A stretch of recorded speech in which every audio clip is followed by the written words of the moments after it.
Assalamualaikum warahmatullahi wabarakatuh. Waalaikumsalam. Kembali lagi di channel Di Luar Nalar bersama saya, Agung. Terima kasih buat teman-teman yang sudah subscribe dan yang sudah share dan menonton channel Di Luar Nalar.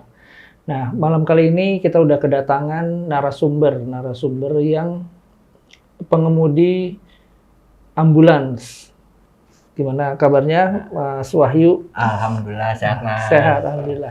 Nah, pengalaman apa kira-kira yang dialami waktu menjadi pengemudi ambulans? Pernah pada suatu hari saya nganterin jenazah itu ke daerah Jogja.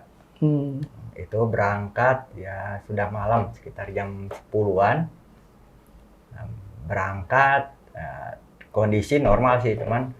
Ya mungkin si jenazahnya itu punya amal yang baik, jadi mobil terasa ringan, terasa cepat. Ya.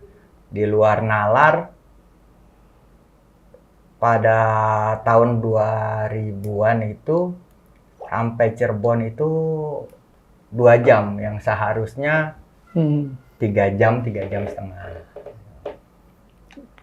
Sampai di Jogja selamat, terus istirahat sebentar. Saya balik bersama teman. Memang kita balik ke Jakarta. Memang kita jarang nginap, langsung PP. Balik ke Jakarta karena sudah capek. Mobil saya taruh di depan rumah yang biasanya tuh harus masuk ke garasi masjid. Oke. Taruh depan rumah. Kebetulan pantatnya mobil itu pas di batas rumah orang tua dan rumah tetangga. Keesokan harinya pagi-pagi itu tetangga kebetulan punya anak kecil umur 3 tahunan, keluar tiba-tiba nangis. Oke, kita tahan dulu sampai situ ya, Oke. Om Wahyu. Oke, teman-teman, untuk dengar cerita pengalaman selengkapnya kita akan saksikan setelah yang satu ini.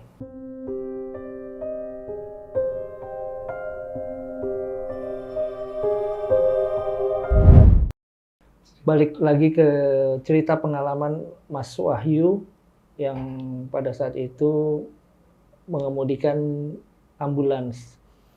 Oke, Mas Wahyu. Jadi ambulansnya ini ambulans memang khusus jenazah ya? Ya, dan ambulan itu memang punyanya masjid. Jadi lebih sering dipakai untuk masyarakat sekitar. Oh gitu. Udah berapa lama tuh Om Wahyu? Sampai sekarang kah masih mengemudi? Dari tahun 98 lah, kurang lebih 98 sampai 2006. Oh sekarang udah enggak ya? Udah. Oke, kita kembali lagi ke cerita yang tadi ya Om Wahyu.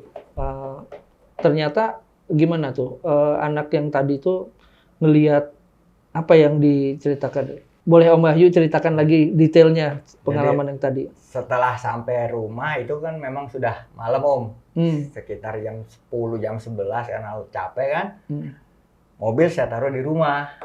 Oh nggak sempat dibersihin tuh? Nggak sempat dibersihin, mau kalau udah capek. Nah niatan saya besok pagi lah setelah istirahat, setelah tidur saya bersihin. Mobil saya taruh di rumah. Kebetulan rumah kan nggak ada garasinya, jadi taruh di pinggir jalan. Buntut mobil itu bersinggungan sama tetangga. Oh, rumah sebelah. Iya. Nah, pas pagi-pagi anak tetangga tuh umur 3 tahunan keluar, emang dia selalu rutin tuh pagi main di depan rumahnya. Nangis. Nunjuk ke mobil itu, bilang ke ibunya, Bu, di mobil ada orang joget-joget. Dia mau lari nggak bisa, nangis sambil nunjuk-nunjuk. Akhirnya ibunya keluar dari dalam, tuh anak digendong masuk ke dalam, sampai dalam pun masih nunjuk-nunjuk ke tuh mobil. Dan kalau secara logika nggak kelihatan orang pakai kaca apa sih namanya, kaca yang biasa dipakai di ruang praktek dokter itu yang putih. Dop itu kita ngelihat ke dalam nggak bisa gitu. Dan ya ukuran minibus L300 kok bisa sebanyak itu, bang, ada musik, ada lampu segala macem gitu.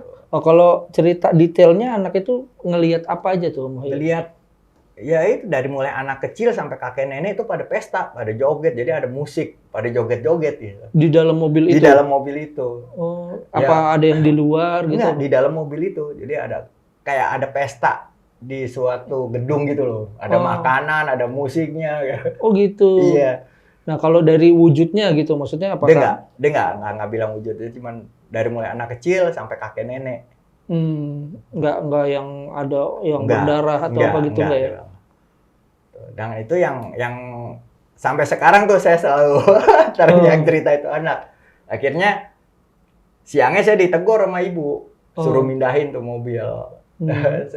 Semenjak saat itu udah nggak pernah naruh mobil depan rumah, pasti pulang dari mana pun langsung balikin ke masjid. Ke masjid. Masjidnya jauh dari rumah Om Wahyu? 500 meteran deh. Oh, 500 meteran. Nah, pada saat sebelumnya itu Om Wahyu kan nganterin jenazah dulu tuh ya ke mana tadi, Jogja? Ke Jogja. Tapi itu nggak ada ngalamin? Nggak ada apa-apa. Emang saya selalu kalau nganterin itu ya alhamdulillah nggak pernah ada yang gangguan di jalan, itu nggak pernah. Pas kejadian apa namanya, anak kecil ngelihat mobil ada pesta itu jam berapa kira-kira? Pagi, jam 6-an Om. Mungkin saya pagi kok bisa ada begitu. Nah, posisi Om Wahyu itu lagi istirahat. Masih di kamar. Di rumah. Kebetulan kan emang kamar saya paling depan, jadi benernya denger itu anak nangis, cuma dipikir nangis kenapa? Oh, cuma denger suara anak nangisnya aja ya, nggak denger suara pestanya ya? Enggak. Nah, kalau tuh anak denger jelas. Itu anak tuh denger ada ada musik, ada lampu hingar-bingar gitu. Oh. Kalau tuh anak ngeliat, makanya tuh anak nangis, dia mau masuk kayak kakinya kekunci. Gitu. Masih umur 3 tahunan. 3 tahunan. Itu. Oh gitu. Itu kejadian tahun 2004-an lah, 2004. Oh, 2004-an ya. Gitu. Oke. Kalau yang saya alamin sih ya, kadang-kadang kan saya suka ngelihat di YouTube juga loh, supir ambulan atau supir mobil jenazah tuh gak suka dikasih lihat atau disasarin. Kalau saya sih alhamdulillah belum pernah. Oh, belum pernah. Cuman yang saya rasa itu mobil kadang cepat, kadang kayak ada yang gelendotin gitu, injek gas itu nggak mau lari itu. Oh gitu. Saya pribadi sering itu ngalamin. Jadi ya kadang kalau nggak mau lari ya saya bilang sama temen, berat sama temen, udah diem, itu doang sih. Tapi Om Wahyu kalau nganter itu memang selalu ada berdua ya, ada berdua. Pendampingnya istilahnya. Terus di belakang pasti ada keluarga. Oh, pasti ada keluarga. Nah, ini apa sih, separah atau kan berarti jenazah yang dibawa itu ada yang kecelakaan atau apa segala macam, atau sudah dikafanin gitu? Ada yang udah dikafanin, ada yang belum ya. Terus mohon maaf Om, ada yang kita kan nggak tahu ya waktu semasa hidupnya ya si almarhum atau almarhum itu. Ada juga yang udah bau. Ya kalau saya pribadi sih kalau ngalamin itu deh di dalam hati aja dah, nggak terucap gitu. Tapi ngerasa aneh, udah gitu aja. Nah kalau pas ngalamin kayak mobil berat itu tadi kan susah digas, apa maksudnya lajunya berat gitu, itu pernah jenazahnya yang bagaimana atau? Nah kalau itu saya emang dari dulu nggak mau ini, jadi nggak mau tahu tuh jenazahnya orang baik atau enggak. Yang penting ya tugas saya nganterin udah gitu. Oh gitu. Dari mobil kok bisa lari atau enggak, dalam hati terus ngobrol sama temen, ini mobil kok berat ya. Nah teman bilang udah diem gitu doang. Gantian tuh nyetir gantian ya. Oke. Nah ini sih pertanyaan ini ya Om ya, maksudnya di luar pengalaman si Om. Kadang saya heran, kadang bingung sama pengemudi mobil jenazah gitu. Itu kok kayak buru-buru gitu loh. Maksudnya kalau misalnya ambulans bawa orang sakit, buru-buru kan itu biasanya karena memang harus ditolong, harus segera ke rumah sakit ya yang dibawa. Nah ini kalau mobil jenazah buru-buru itu emang ada SOP-nya harus buru-buru atau gimana sih? Ya Enggak juga sih Om, dia emang pengen biar cepat sampai aja kan. Oh gitu. Jadi kan jadi maksud kita bawa jenazah biar cepat sampai, terus biar si jenazah itu kan cepat dikebumikan gitu. Dikebumikan ya. Dan ya balik lagi emang kadang-kadang bawaan si jenazahnya itu. Oh gitu. Iya. Itu aja sih Om, pengalaman. Nah, ada pengalaman ini lagi nggak Om, yang di luar nalar lagi selain itu? Pernah sih waktu itu nganterin ibu-ibu lah ya, udah tua ya. Itu yang saya nggak biasanya takut, itu takut tuh. Nganterin ke Bandung. Ke Bandung, daerahnya saya lupa, tapi ingat ke Bandung, itu kebetulan rumahnya almarhum ada di dalam gang. Oke. Ada di dalam gang, sekitar jam 4, setengah 4, karena pas sampai Bandung, itu orang-orang masjid udah mulai ngaji. Oke, setengah 4 pagi berarti ya? Setengah 4 pagi. Nah, keluarganya pada turun tuh, pada ke rumah si almarhum. Iya. Saya entah kenapa, pintu belakang saya buka. Pintu ambulans nih? Biasanya saya tuh nggak pernah. Pintu belakang saya buka. Itu kaki kelihatan Om. Kaki si jenazah, si mayat. Mayat ini memang masih di dalam mobil? Masih di dalam mobil, okay. Dan dia belum dikafanin. Pakai keranda. Mungkin posisi saya lagi ngedrop, lagi takut. Itu pintu, si kaki jenazah itu kelihatan. Dia cuma ditutupin, apa sih namanya, kalau orang kain-kain gitulah, kain batik gitu kan. Iya. Itu kakinya kelihatan, seketika tuh saya kaget, pintu saya tutup lagi. Emang tadinya pas lagi dibawa, dinaikin, itu kaki nggak kelihatan? Nggak kelihatan, ketutup kan, mungkin karena perjalanan kan, geser-geser, itu lagi ngedrop. Ya Allah, ditutup jebret, saya menjauh.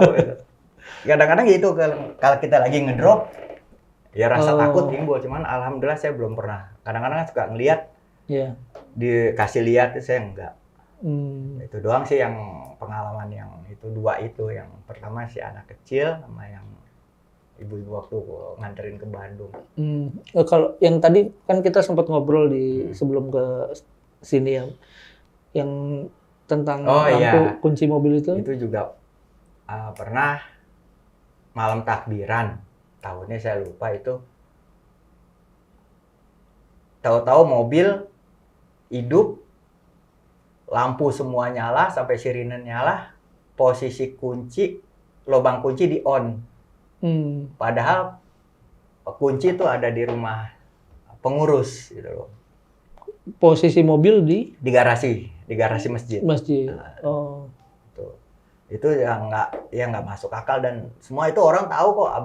Kita habis takbiran, toto bunyi. Nah, terus itu teman yang matiin, dia akhirnya ngambil kunci. Saya sempat ditelepon, "Yuk, kunci ada di mana?" "Di kamu." "Enggak, Mas." Cari. Matiin itu dimasukin kayak kita matiin mobil. Gitu. Dan itu semua tombol posisinya on. Itu yang saya nggak masuk akal. Padahal harusnya kalau sudah terparkir kan posisi off ya. Dan posisi off ya. Kita kan selalu habis make, kita cek semua posisi on, off kan. Mesin juga nyala? Mesin nyala, lubang kunci on. Oh, lubang kunci di posisi on ya? Posisi on. Lampu-lampu semua di posisi on. Itu yang nggak masuk nalar. Itu abis nganter? Enggak. Oh, memang sudah terparkir beberapa hari gitu? Beberapa hari. Dan ternyata nanya-nanya banyak kejadian itu di ambulan-ambulan lain.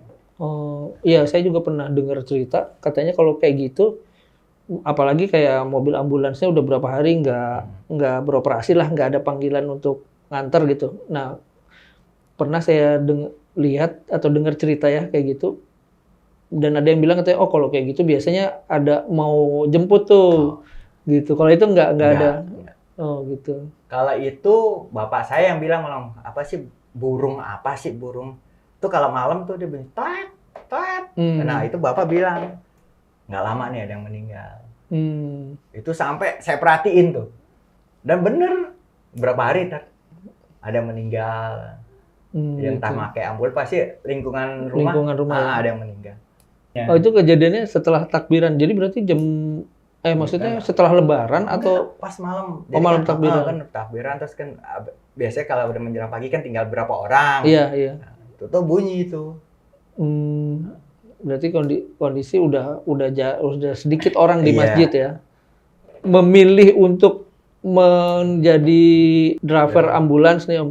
Waktu itu memang memang. Iya, memang waktu itu kan kebetulan orang tua bapak tuh pengurus masjid juga. Oh, oke. Nah, terus tuh sumbangan dari seseorang, wakaf dari seseorang, nggak ada yang mau. Akhirnya itu saya sama kawan, kebetulan kawan itu dia mau, udah berdua aja. Jadi memang niatnya membantu ya.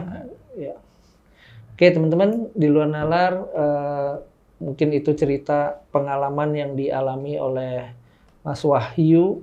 Mungkin kita bisa ambil sisi positifnya, yaitu kalau kita menjalankan pekerjaan yang memang kita sudah berniat untuk membantu orang, tidak akan diganggu oleh yang aneh-aneh atau hal yang di luar nalar. Oke, Mas Wahyu, terima kasih banyak udah mau cerita pengalaman di luar nalarnya. Assalamualaikum warahmatullahi wabarakatuh.